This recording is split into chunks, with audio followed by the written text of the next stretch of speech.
নবুয়াতের প্রাথমিক কালে প্রায় 1 বছর পর্যন্ত আল্লাহর নবী ধারাবাহিকভাবে প্রায় সারাটা রাত, প্রায় বলছি, রাতের সামান্য কিছু অংশ ব্যতীত সারা রাত দাঁড়িয়ে দাঁড়িয়ে নামাজ পড়তেন।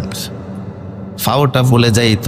এরপরে 1 বছর পরে আল্লাহ এই সূরার 20 নম্বর আয়াত যখন দিলেন, ফাকরাউ মা তায়াসসারা মিনহু, এই আয়াত নাজিলের পরে সারা রাত জেগে থাকার বাধ্যবাধকতা দূর হয়ে গেল, ইচ্ছাধীন করে দেওয়া হলো।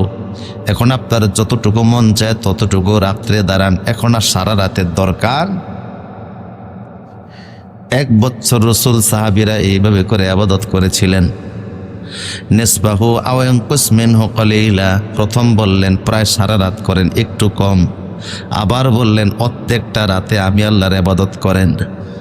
আও ইয়ানকুস মিনহু কলিলা, আর চাইলে আরেকটু কমাইতেও পারেন, অর্থাৎ অর্ধেক রাত ইবাদত, আর যদি চান অর্ধেকের চাইতে একটু কমান।